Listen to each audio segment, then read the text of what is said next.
सपा बेगम फवाद के पास आकर कहती है कि ये मैं क्या सुन रही हूँ, बुशरा से तुम्हारा क्या ताल्लुक़ है। ये सुनकर अब्बास फवाद कहता है कि इसका मतलब है कि आपको बुशरा और मेरे बारे में सब कुछ पता चल चुका है। सबा कहती है कि ये क्या हो रहा है, जिस घर में हमें पहले इतनी ज़िल्लत का सामना करना पड़ा, इन लोगों ने हमें इस तरह बेइज्जत किया, फिर भी तुम मुझे इस घर में लेकर जाना चाहते हो। मैं तुम्हें बता दूं कि ऐसा नहीं हो सकता। मैं तुम्हें पहले भी बता चुकी हूँ कि अब इस लड़की से तुम्हारा किसी किस्म का कोई ताल्लुक़ नहीं होगा। अगर तुम इससे शादी का ख्वाब देख रहे हो तो अभी इसे भूल जाओ। फवाद कहता है कि ये आप क्या कह रही हैं, मैं बिल्कुल ठीक कह रही हूँ फवाद। इतना सब कुछ हो जाने के बाद मुझे तो लगा था कि तुम्हें इन सब से नफरत हो गई।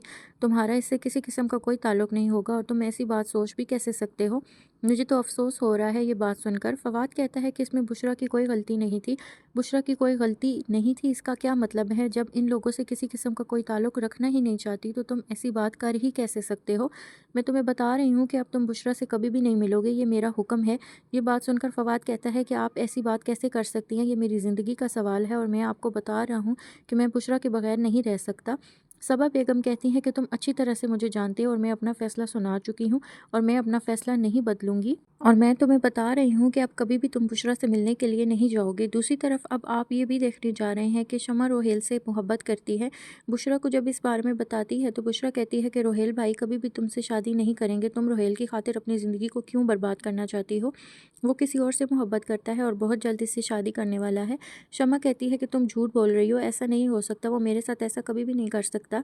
जिस पर बुशरा कहती है कि मैं भला झूठ क्यों बोलूँगी, जो कुछ रोहेल मुझे बता चुका है मैं वही तो तुम्हें बता रही हूँ और मैं तुम्हें बता चुकी हूँ कि अब तो रोहेल से ना ही मिलो तो वही बेहतर है। शमा कहती है कि ऐसा नहीं हो सकता, मैं रोहेल से मिलना चाहती हूँ। रोहेल कहाँ है, मैं इससे बात करूँगी, वो मुझसे ही शादी करेगा। मैं जानती हूँ कि वो किसी और के बारे में नहीं सोच सकता। ये बात सुनकर बुशरा कहती है कि क्या तुम इससे इतनी मोहब्बत करती हो? हाँ, मैं इससे इतनी मोहब्बत करती हूँ, इसकी खातिर कुछ भी कर सकती हूँ। अगर वो मुझे ना मिला तो मैं इसे किसी का भी नहीं होने दूँगी।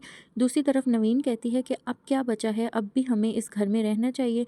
मैं नहीं चाहती कि हम इस घर में रहें। इतना सब कुछ हो जाने के बाद फैसला तो हो चुका, तो मेरे साथ चल रहे हो कि नहीं? ये बात सुनकर सुहेल कहता है कि थोड़ा सा इंतज़ार करो, बज्जो बहुत जल्द इस घर से चली जाएगी, सब कुछ ठीक हो जाएगा। नवीन कहती है कि इंतज़ार करते करते इतने साल हो गए हैं और मैं अब तुम्हें बता रही हूँ कि मेरी बर्दाश्त ख़त्म हो चुकी है और मैं तुम्हें बता दूँ कि जो कुछ हो चुका है, इतना सब कुछ हो जाने के बाद बुशरा और मुसरत कभी भी हमें इस घर में बर्दाश्त नहीं कर सकते। आप लोगों को ये सीरियल कैसा लगता है, कमेंट करके ज़रूर बताएं।